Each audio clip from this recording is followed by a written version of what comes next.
రాష్ట్ర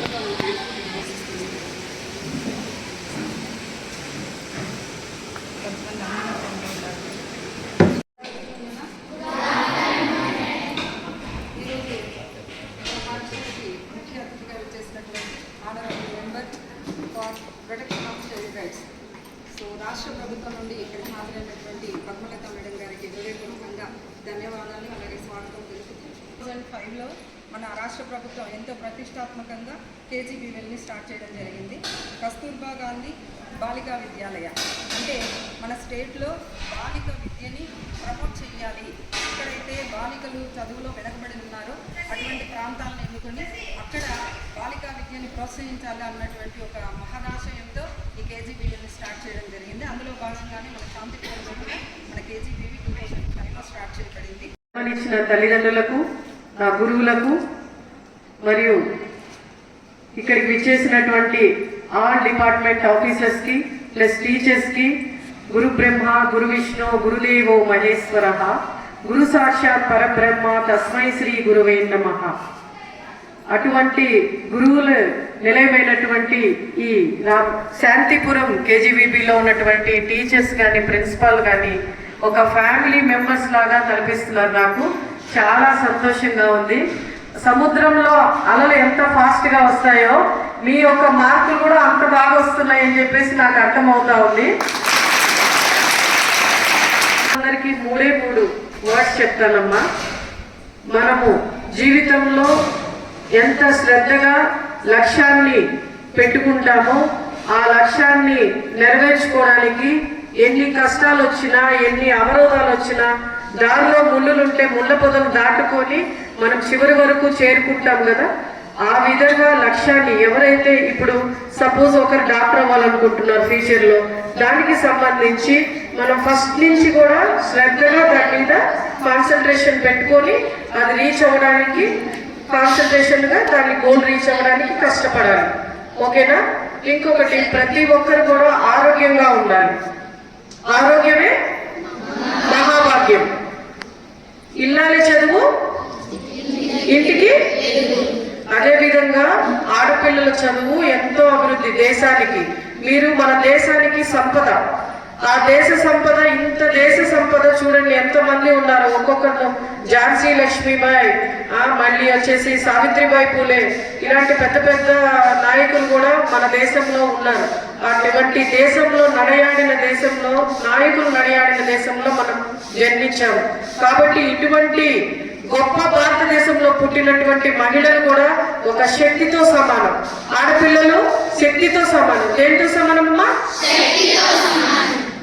ఇంకొకటి, second point, మనము ఒక సబ్జెక్ట్ తీసుకుంటాం. ఆ సబ్జెక్ట్లో ఏదైనా కష్టం ఉన్నా ఆ సబ్జెక్ట్ని ఒక వారం రోజులు, నెలకి 4 వారాలు ఉంటాయి, ఆదివారాలు 4 ఉంటాయి. ఫస్ట్ 2 వీక్స్ ఆ సబ్జెక్ట్స్ టీచర్స్ చెప్పినప్పుడు అదంతా అండర్స్టాండ్ చేసుకోవాలి. 3rd వీక్ వచ్చేసి దాన్ని రియలైజ్ చేసుకొని ఎట్లా చెప్తున్నారు, ఎలా చెప్పారు, దాంట్లో మనకి ఏం పాయింట్స్, మెయిన్ పాయింట్స్ ఎగ్జామ్లో రాయాలి. ఇంకేమైనా కష్టంగా ఉంటే ఫ్రెండ్స్తో డిస్కషన్ చేయాలి. ఎప్పుడైతే డిస్కషన్ అనేది జరుగుతుందో ఆ సబ్జెక్ట్ అనేది మైండ్లో నిలిచిపోతుంది.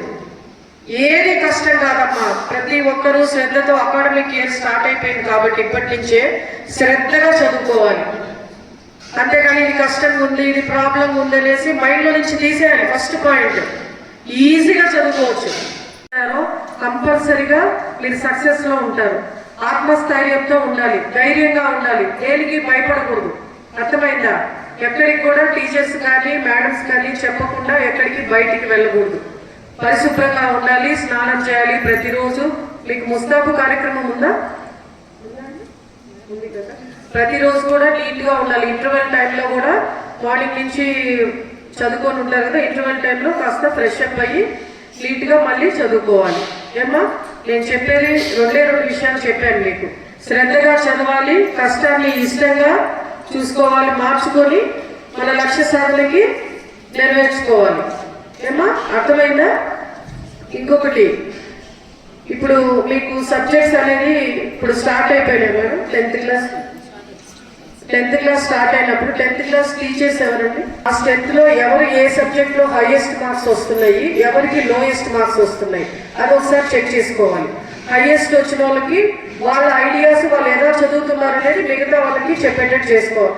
లోయెస్ట్ వచ్చిన మార్క్స్ అమ్మాయిని మీరు అమ్మాయి ఇంకో కొంచెం బాగా చదువుకోవాలి, ఎట్లా చేస్తే బాగుంది. ఇప్పుడు సైన్స్ వచ్చేసి డయాగ్రమెటిక్ రిప్రజెంటేషన్స్ తో కనుక వేసినట్లయితే 10% మార్క్స్ వస్తాయి. ఏమా మ్యాథమెటిక్స్ లో ఎవరైనా వీక్ గా ఉంటే సండేస్ రోజు మార్నింగ్ నుంచి ఆ చాప్టర్ తీసుకోండి. పైథాగరస్ థీరమ్స్ ఊహిస్తే మ్యాథ్స్ టీచర్ కానీ మ్యాట్రిక్స్ కానీ ఇవన్నీ ఉంటాయి కదమ్మా మీ సబ్జెక్ట్స్, దాన్ని మీరు బాగా క్షుణ్ణంగా చదువుకోవాలి. ఒకరికి 3-4 మెంబర్స్ కలిసి ఒక గ్రూప్ గా కూర్చొని ఆ చాప్టర్ ని చదువుకోవాలి. అలా చదువుకుంటే ఈజీగా వచ్చేస్తాయి మార్క్స్. ఇప్పుడు మేడం అన్నట్లు హైయెస్ట్ మార్క్స్ వస్తున్నాయి పిల్లలకి, మంచి డిస్ట్రిక్ట్ వైజ్ స్టేట్ వైజ్ కూడా వస్తున్నాయని చెప్పారు. నెక్స్ట్ ఈసారి నేను డిసెంబర్లో కానీ నవంబర్లో కానీ ఒకసారి వస్తానమ్మా.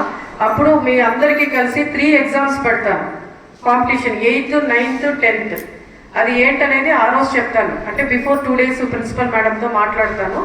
కంపల్సరీగా మీ సబ్జెక్ట్లో ఈజీగా చదివి హైయెస్ట్ మార్క్స్ తెచ్చుకోవాలని మనస్ఫూర్తిగా కోరుకుంటున్నాను. వాళ్ళ ఎడ్యుకేషన్లో ఎలా ముందుకు వెళ్ళాలి అనే టిప్స్ మేడం చెప్పినారు. చాలా థ్యాంక్ యూ మేడం. మా స్కూల్లో అయితే 280 మెంబర్స్ పిల్లలు ఉంటారు మేడం. చాలా డీసెంట్గా, చాలా ఒబీడియంట్గా ఉంటారు పిల్లలు. ఎవరి జోలికి వెళ్ళరు, కొట్లాటలు అట్లాంటివి ఏమి, ఇండిసిప్లిన్ యాక్టివిటీస్ అనేది ఏమీ ఉండదు మేడం. చాలా డిసిప్లిన్గా చదువుకుంటారు. లాస్ట్ 3 అకాడమిక్ ఇయర్స్లో 100% రిజల్ట్స్ మేము పిల్లవాళ్ళే సాధించగలిగినాము.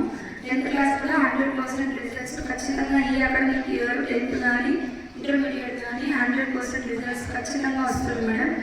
ఈ అకాడమిక్ అంటే లాస్ట్ అకాడమిక్ ఇయర్లో 976 మార్క్స్తో ఇంటర్మీడియట్ ఒక అమ్మాయి మన స్టేట్లోనే వొకేషనల్ కేజీబీవీస్లో టాపర్గా నిలబడింది మేడం.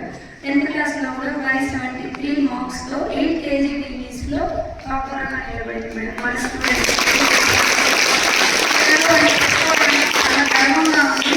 ఈ స్కూల్లో పనిచేస్తున్నటువంటి నాకు కానీ మా స్టాఫ్ అందరికీ కూడా చాలా గర్వంగా ఉంటుంది మేడం. పిల్లల నుంచి మాకు 100% కోఆపరేషన్ అనేది దొరుకుతుంది. At the same time parents దగ్గర నుంచి కూడా, గవర్నమెంట్ దగ్గర నుంచి, మా డిసిడిఓ మేడం దగ్గర నుంచి, మా ఏబీసీ సార్ దగ్గర నుంచి కూడా ప్రతి విషయంలోనూ మమ్మల్ని ముందుకు పంపించడానికి సలహాలు సూచనలు ఇస్తూ ఉంటారు మేడం. చాలా హ్యాపీ.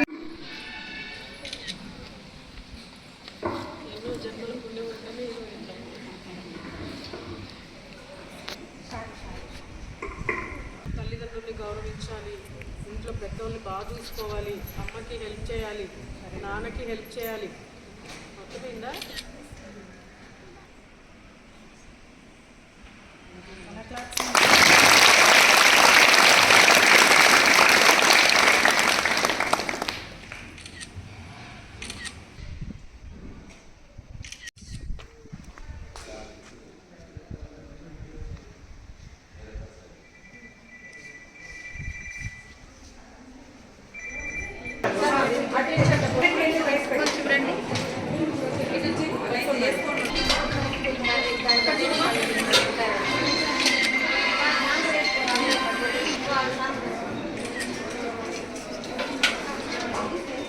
తినాలన్నా 3 ప్లేట్స్ వాడకూడదు, స్టీలే వాడాలి. సరేనా? అంటే మ్యాచింగ్ ప్లేట్ పెట్టుకున్నావా?